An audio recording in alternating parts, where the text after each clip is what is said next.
Railway ने सरकार को छोड़ा, पिछले 5 साल से खासकर जिस प्रकार की मिसमैनेजमेंट हुआ है, उसमें परिवर्तन लाने के लिए समय लगेगा। जनता हमारे साथ देगी और इसका हमें पूरा भरोसा है। सरकार पूरे कम्युनिकेट करके जनता को मजबूरी के बारे में बताना चाहती है और हम जनता के साथ। जो आप अच्छे दिन की बात करते थे सर, वो इस हिसाब से कब तक आएगी? क्योंकि आप अभी कह रहे हैं, आप भले पिछली सरकार को कह लीजिए, लेकिन आम आदमी को तो आप सरकार में आते ही ये कह रहे थे कि अच्छे दिन आ जाएंगे। अब आपको सुनकर ये लग रहा है कि अच्छे दिन आने में अभी वक्त लगने वाला है, क्योंकि पहले आप पिछले की स्थिति को ठीक करेंगे।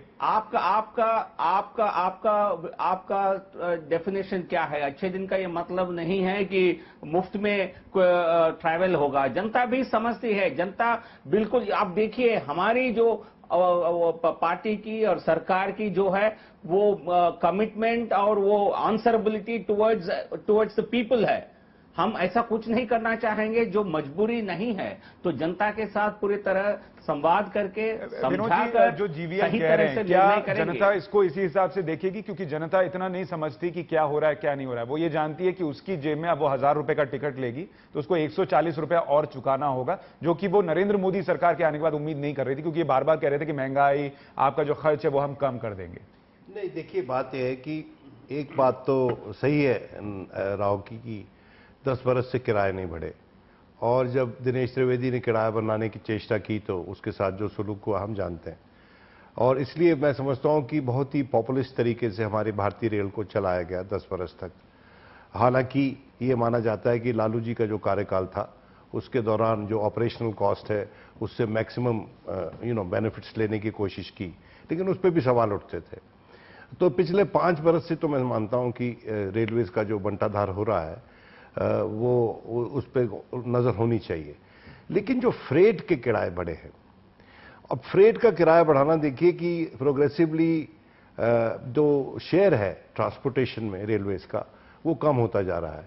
तो देखना यह है कि क्या उनके टैरिफ्स कॉम्पिटिटिव हैं कि नहीं रोड ट्रांसपोर्टेशन के मुकाबले। और दूसरा कि ये जो यात्रियों को ज़्यादा टिकट के किराए देने पड़ेंगे, तो और उसके साथ साथ जो प्राइवेटाइजेशन की बात होती है, तो देखिए रेलवे जो है हमारे देश में, रेलवे को अभी तक एक ऑब्जेक्टिव के साथ चलाया गया कि जो रूट्स पे मुनाफा कम होता है या नहीं होता या घाटा होता है, वो रूट्स पे भी गाड़ियां चलती हैं। और अगर, क्योंकि आम आदमी अपने गांव तक पहुंच जाए, उसके लिए गांव तक पहुंचने का सबसे सस्ता तरीका यही है। तो जब फॉरेन कैपिटल आएगा रेलवेज में, अगर आएगा, ये बताया जा रहा है, तो क्या जो रेलवे एक इंस्ट्रूमेंटेलिटी है सोशल वेलफेयर स्टेट की, वो रहेगी या नहीं रहेगी, या वहां पर भी कॉम्पिटिटिव किराए होंगे? नहीं, तो ऐसे में सवाल ये है कि जिस बात का आप जिक्र कर रहे हैं कि रेलवे में 10 साल से किराया नहीं बढ़ा, उसको जरूरत है, वो अभी घाटे में चल रही है, वो बात सच है बिल्कुल। क्या ये तकरीबन 14.5% का जो इजाफा है उससे वो घाटा खत्म हो जाएगा, या अभी और इस तरीके की बढ़ोतरी? ये देखना पड़ेगा कि सदानंद गौड़ा की जो फाइनेंशियल मैनेजमेंट है, उनका पूरा बजट देखना पड़ेगा हमको, और उस बजट के साथ साथ हमको अरुण जेटली का भी बजट देखना पड़ेगा। क्योंकि जब तक ये दोनों बजट हमारे सामने नहीं आते, मैं नहीं समझता हूं कि विस्तार पे इस पे चर्चा संभव है। और हमको थोड़ा इंतजार करना चाहिए, क्योंकि सरकार अभी लगभग 1 माह पुरानी ही है।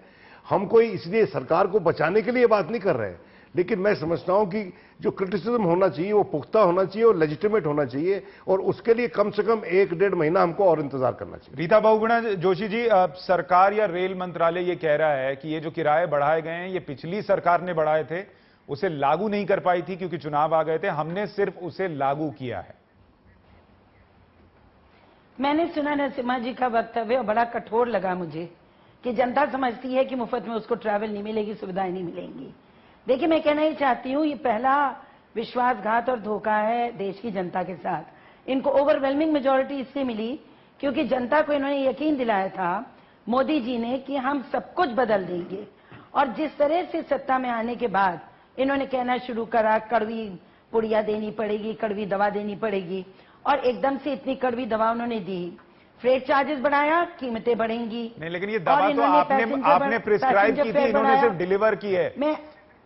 जी, तो जब हम कहते थे कि वित्तीय स्थितियां देश की ठीक नहीं है, इसलिए हमको करने की आवश्यकता है, तब ये कहते थे सब हो सकता है। मुझे मालूम है कैसे हो सकता है, हर मर्ज की दवा है मेरे पास। देखिए, कहना यह है कि आपने एक सब्ज बाग दिखाया हम ये नहीं कहते कि बढ़ना नहीं चाहिए, मैं ये कहना चाहती हूँ आपने धोखा क्यों दिया इस देश के लोगों को, और फ्रेट चार्जेस बढ़ाकर आपने कीमतों को बढ़ाने का एक जबरदस्त रास्ता खोल दिया है। तो आपने बोला कुछ पर कुछ रहे हैं, और आपको मालूम था, आपको मालूम था हम उससे अलग कुछ करेंगे। आप देखिए, मैं ये कहना चाहूंगा, जनता नरेंद्र मोदी जी को आज से नहीं कई वर्षों से जानती है, और जिस प्रकार का उन्होंने सरकार चलाया, जिस प्रकार की प्रगति उन्होंने प्राप्त की गुजरात में, वो पूरे जो जानकारी जनता के पास है। जनता समझती है वो बहुत ही एक रिस्पॉन्सिबल नेता है, कोई पॉपुलिस्ट नेता नहीं है।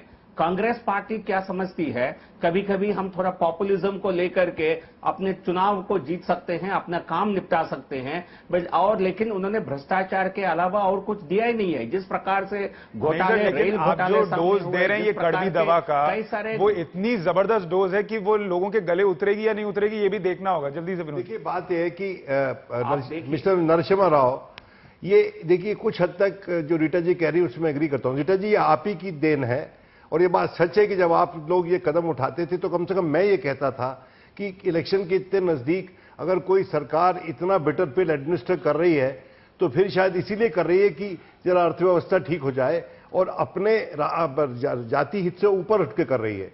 और यही बात आज के दिन मैं समझता हूं कि नरेंद्र मोदी पर भी लागू होगी, क्योंकि 3-4 प्रांतों में इलेक्शन होने वाले हैं अभी, और अगर कोई ऐसा कठोर कदम लिया जा रहा है तो मैं समझता हूं वो सोच समझ के लिया जा रहा है, पॉपुलिस्ट नहीं है। तो मैं मानता हूं कि अपने कार्यकाल में काफी हद तक मनमोहन सिंह भी पॉपुलिस्ट नहीं थे, और आज के दिन नरेंद्र मोदी भी वैसे ही पॉपुलिस्ट नहीं हो रहे हैं, क्योंकि पॉपुलिज्म का बड़ा लिमिटेड बेनिफिट मिलता है।